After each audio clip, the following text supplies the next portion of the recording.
प्रिय छात्रों नमस्कार। बेटा अपन ने पिछली क्लास में जो बात की थी कि वर्गीकरण की पद्धतियों के बारे में, मैंने आपको कई पद्धतियां बताई थी, जैसे द्विजगत पद्धति, त्रिजगत पद्धति, चतुर्जगत पद्धति और पंचजगत पद्धति। बेटा इनमें जो पंचजगत 5 किंगडम सिस्टम क्लासिफिकेशन सर्वाधिक मान्य है। क्या है? 5 किंगडम सिस्टम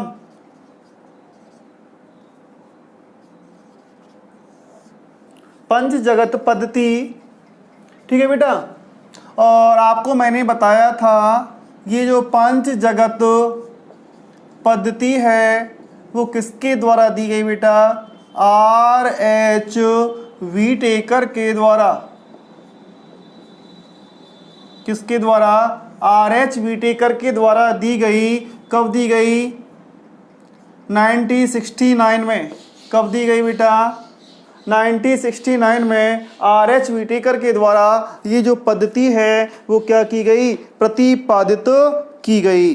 ठीक है ना। अब सुनिए आप, ये जो R.H. व्हीटेकर ने समस्त जीवों को 5 जगतों में बांटा। कितनी जगतों में बांटा बेटा? 5 जगतों में समस्त जीवों को इन्होंने 5 जगत में बांटा। लेकिन जो बांटने का या वर्गीकृत करने का जो आधार था बेटा, जो आधार था अर्थात R.H. व्हीटेकर के द्वारा वर्गीकृत करने का जो आधार था वो क्या था? एक तो था कोशिका का प्रकार। क्या था? कोशिका का प्रकार था। दूसरा था बेटा कोशिका भित्ति। क्या था? कोशिका भित्ति के आधार पर इन्होंने 5 जगत बनाए। केंद्रक झिल्ली के आधार पर, केंद्रक झिल्ली के आधार पर, पोषण की विधि के आधार पर। किसके आधार पर बेटा? पोषण की विधि और प्रजनन की विधि के आधार पर उन्होंने R.H. व्हीटेकर ने समस्त जीवों को कितनी जगतों में बांटा? 5 जगतों में बांटा। बेटा यहाँ पर अपन बात करेंगे इन 5 जगतों के मुख्य लक्षणों के बारे में।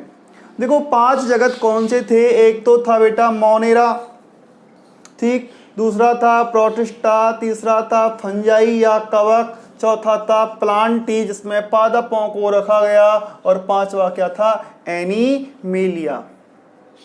ठीक बेटा, जो कोशिका का प्रकार है, देखो कोशिकाएं 2 प्रकार की होती हैं। एक तो होती हैं प्रोकैरियोट कोशिका असीम केंद्र की, और एक होती है बेटा यूकैरियोट कोशिका ससीम केंद्र की। प्रोकैरियोट कोशिका का जो केंद्रक होता है वो झिल्ली रहित होता है, और झिल्ली युक्त जो कोशिकांग हैं वो भी क्या होते हैं? अनुपस्थित होते हैं। ठीक। और जो यूकैरियोट कोशिका होती है उसका जो केंद्रक है बेटा वो सुविकसित होता है, केंद्रक झिल्ली युक्त होता है, तथा कोशिका के जो अन्य कोशिकांग हैं वो भी कैसे पाए जाते हैं? झिल्ली वाले पाए जाते हैं। उसे क्या कहते हैं? यूकैरियोट कोशिका। ओके, अब सुनो, देखो बेटा मोनेरा के अंतर्गत R.H. व्हीटेकर ने मोनेरा के अंतर्गत उन जीवों को रखा जिनमें प्रोकैरियोट कोशिका संगठन होता है। क्या होता है? प्रोकैरियोट क्या होता है? कोशिका संगठन होता है, और उनकी जो कोशिका भित्ति है, कोशिका भित्ति होती है, लेकिन बेटा सेलुलोज की बनी हुई नहीं होती, अर्थात सेलुलोज रहित होती है। बहुत शर्करा या पेप्टिडोग्लाइकिन की बनी होती है, और उसके अतिरिक्त क्या पाए जाते हैं बेटा? एमिनो अम्ल भी होती हैं। देखो मोनेरा के अंतर्गत प्रोकैरियोट जीवों को रखा, और बेटा प्रोकैरियोट जीवों में कौन से आते हैं? एक तो आते हैं बैक्टीरिया, है ना। बैक्टीरिया 2 प्रकार के हैं, आर्की बैक्टीरिया और यू बैक्टीरिया ना। बैक्टीरिया आते हैं जीवाणु, साइनोबैक्टीरिया नील हरित जीवाणु या नील हरित शैवाल, और बेटा इसके अलावा आते हैं माइकोप्लाज्मा, है ना, भित्ति रहित जीवाणु क्या कहलाते हैं? माइकोप्लाज्मा। और इनकी क्या विशेषता है? इनकी वही विशेषता है जो किसकी है? मोनेरा की है। अर्थात मोनेरा के जितने भी जीव हैं उनका कोशिकीय संगठन कैसा होता है? कोशिका किस प्रकार की होती है? प्रोकैरियोट होती है। कोशिका भित्ति सेलुलोज रहित होती है, अर्थात पेप्टिडोग्लाइकेन या बहुशर्कराओं की और एमिनो अम्लों की बनी होती है। अब बेटा प्रोकैरियोट है तो उसमें क्या नहीं होती? केंद्रक के ऊपर क्या नहीं होती? केंद्रक झिल्ली नहीं होती, अर्थात जो केंद्रक झिल्ली है वो बेटा क्या होती है? एब्सेंट होती है। किसमें? मोनेरा के सदस्यों में केंद्रक झिल्ली क्या होती है? अनुपस्थित होती है। और जो मोनेरा के जो सदस्य हैं उनमें पोषण स्वपोषी विधि व परपोषी विधि दोनों विधियों से होता है। इसलिए जहाँ पर सामान्य जनजीवन संभव नहीं होता वहाँ पर किसके पाए जाने की संभावना होती है बेटा? मोनेरा के सदस्यों की क्या होती है? संभावना होती है, क्योंकि इनके पोषण में अत्यधिक विविधता पाई जाती है। देखो जो मोनेरा के सदस्य हैं वह स्वपोषी होते हैं, अर्थात अपना भोजन स्वयं बनाते हैं। कुछ जीवाणु या कुछ मोनेरा के सदस्य रसायनों के द्वारा अपना भोजन बनाते हैं जिन्हें रसायन संश्लेषी कहते हैं, और कुछ प्रकाश संश्लेषी होते हैं। बेटा इनमें बैक्टीरियो क्लोरोफिल होता है। क्या होता है? बैक्टीरियो क्लोरोफिल पाया जाता है, और बैक्टीरियो क्लोरोफिल के द्वारा क्या करते हैं? प्रकाश संश्लेषण करते हैं। ठीक, स्वपोषी भी होते हैं लेकिन परपोषी भी होते हैं ये, अर्थात पोषण के लिए अधिकांशतः बेटा किस पर? दूसरों पर क्या होते हैं? डिपेंड होते हैं। अर्थात जो दूसरों पर डिपेंड होते हैं या तो जीवित जीवों से अपना भोजन प्राप्त करते हैं, जो दूसरे जीवित जीवों से अपना भोजन प्राप्त करते हैं क्या कहलाते हैं? परजीवी। और जो मरे या सड़े गले पदार्थों से अपना भोजन प्राप्त करते हैं क्या कहलाते हैं? मृतपोषी या मृतोपजीवी, सैप्रोफाइटिक कहलाते हैं। ठीक, और इनमें जो रिप्रोडक्शन है क्या है बेटा? जो जीव हैं तो स्वाभाविक है उनमें क्या होगा? रिप्रोडक्शन होगा, और रिप्रोडक्शन किसके द्वारा होता है? कॉन्जुगेशन या संयुग्मन विधि के द्वारा होता है। क्लियर? मोनेरा के सदस्य प्रोकैरियोट होते हैं। कोशिका भित्ति होती है पेप्टिडोग्लाइकेन या बहुशर्करा की बनी होती है, लेकिन सेलुलोज की नहीं बनी होती, और एमिनो अम्ल भी उनमें उपस्थित होता है। केंद्रक झिल्ली अनुपस्थित होती है, और ये कैसे होते हैं? एक कोशिक होते हैं बेटा, अकेला एक सेल, ये सिंगल सेल।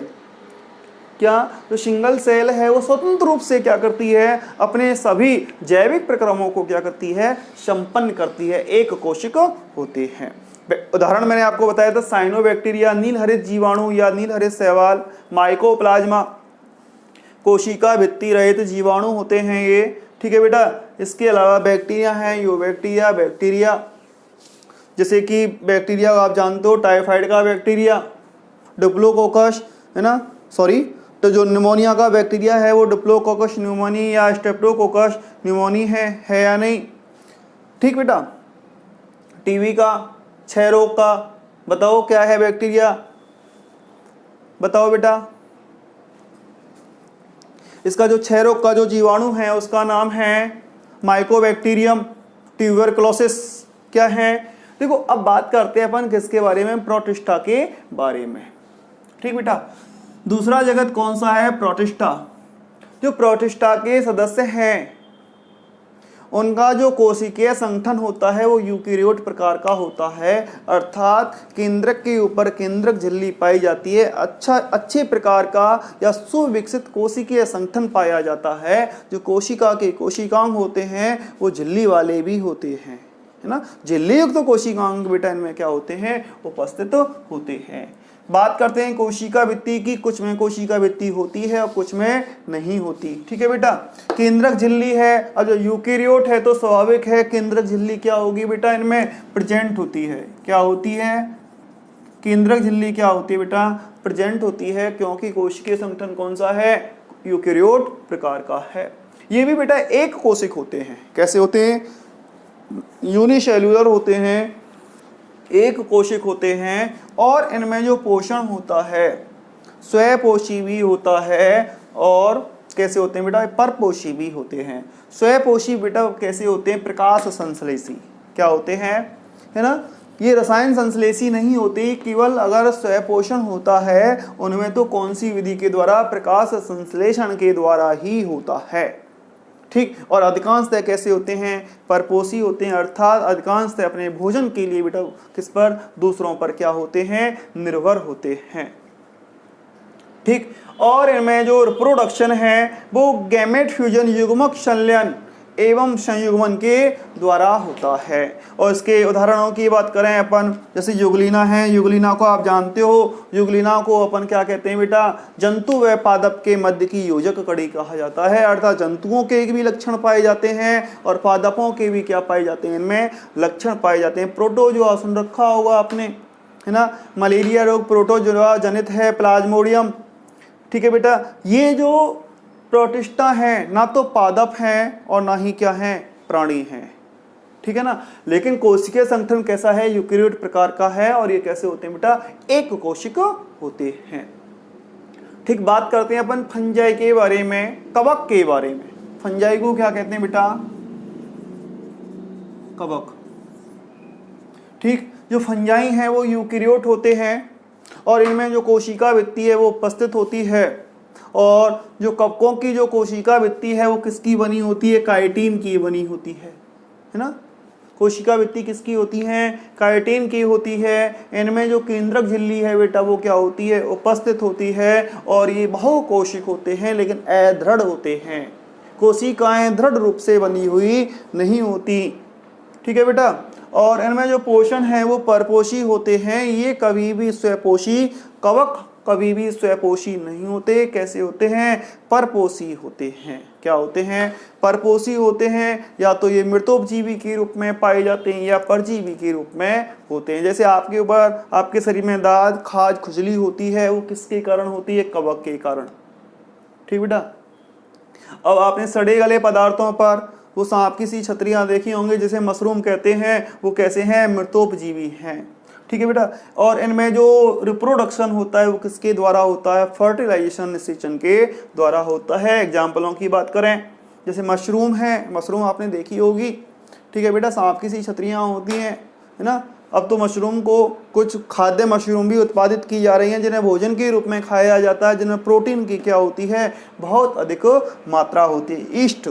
ईस्ट जानते हो आप, है ना, सैक्रोमाइसिस सेरेविसी, जिसे अपन बेकरी उद्योग में भी काम में लेते हैं, बीवरेज उद्योग में भी काम में लेते हैं। राइजोपस, ये रोटी का कवक है, रोटी को, ब्रेड या डबल रोटी होती है बेटा, उसको क्या कर देता है, ये खराब कर देता है।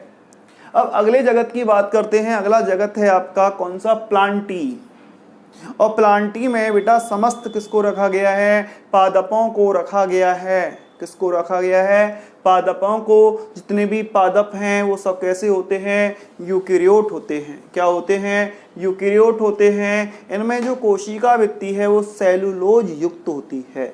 कोशिका भित्ति उपस्थित है लेकिन किसकी बनी होती है बेटा, सेलुलोज की होती है। और इनमें केंद्रक झिल्ली भी क्या होती है, उपस्थित होती है। इनकी जो शरीर संगठन होता है या काय संरचना होती है ऊतक या अंग स्तर की होती है ना। जो प्लांटी के जितने भी सदस्य हैं वह स्वपोषी होते हैं, अर्थात अपने भोजन का क्या करते हैं बेटा, स्वयं निर्माण करते हैं, प्रकाश संश्लेषी होते हैं। और इनमें जो रिप्रोडक्शन होता है बाय फर्टिलाइजेशन, निषेचन के द्वारा होता है। अगर एग्जाम्पलों की बात करें तो आप जितने भी पादपों को देखोगे, नीम, पीपल, बरगद, करौंजा, आम, है ना, गुलाब, ये जितने भी हैं वो सब किसके अंतर्गत आते हैं बेटा, प्लांटी के अंतर्गत आते हैं। प्लांटी में शैवाल आते हैं, ब्रायोफाइट आते हैं, टेरिडोफाइट आते हैं ना, जिम्नोस्पर्म आते हैं, और बेटा क्या आते हैं, एंजियोस्पर्म आते हैं। अब बात करते हैं अपन किसके बारे में, एनीमेलिया के बारे में। जो एनीमेलिया हैं वो भी यूकेरियोट होते हैं। कैसे होते हैं, यूकेरियोट होते हैं, प्राणी हैं बेटा। और प्राणियों की ना, एनीमेलिया में समस्त प्राणियों को रखा गया। प्राणियों में क्या नहीं होती, कोशिका भित्ति नहीं होती, अर्थात सेल वॉल क्या होती है बेटा, इनमें एब्सेंट होती है। ठीक। और जो केंद्रक झिल्ली है यूकेरियोट कोशिका संगठन है, तो स्वाभाविक है क्या होगी, केंद्रक झिल्ली होती है। और इनका जो शरीर संगठन होता है, जो काय संरचना होती है, ऊतक स्तर के भी होते हैं, अंग स्तर के भी होते हैं और अंगतंत्र स्तर के भी होते हैं। जैसे मानव है, मानव का जो शरीर संगठन है बेटा क्या होता है, अंगतंत्र स्तर का होता है। अब मानव अपने भोजन का निर्माण स्वयं नहीं करता, वो कैसा होता है बेटा, परपोषी होता है। पोषण के लिए दूसरे जीवों पर क्या होता है, निर्भर होता है। प्राणी संभोजी विधि के द्वारा या मृतपोषी विधि के द्वारा क्या करते हैं, ये पोषण ग्रहण करते हैं। और एनीमिलिया के जो सदस्य हैं उनमें अधिकांशतः जो प्रजनन होता है, रिप्रोडक्शन होता है, वो किसके द्वारा होता है, निषेचन के द्वारा होता है। एग्जाम्पलों की बात करें तो बेटा इसमें एनीमेलिया में किसको, कॉर्डेट और नॉन कॉर्डेट को रखा गया है। कशेरुकी व कशेरुकी जीवों को बेटा किस में रखा गया है, एनीमेलिया में रखा गया है, जिसमें पक्षी हैं, जानवर है, मनुष्य है, टाइगर है, ये सब किसके अंतर्गत आते हैं, एनीमेलिया के अंतर्गत आते हैं। इस टेबल में अपन ने कंपैरेटिव कैरेक्टरों के बारे में बात की थी ना, कोशिका के प्रकार, कोशिका की भित्ति, केंद्रक झिल्ली, काय संरचना, पोषण की विधि, प्रजनन की विधि और उदाहरणों के बारे में। ठीक है बेटा, ये जो 5 जगत थे, पंच जगत संकल्पना, कौन सी संकल्पना, पंच जगत जो संकल्पना है RH विटेकर के द्वारा दी गई। ठीक है बेटा, इसका फटाफट से स्क्रीनशॉट लीजिए। ओके, ठीक है, आज के लिए इतना ही।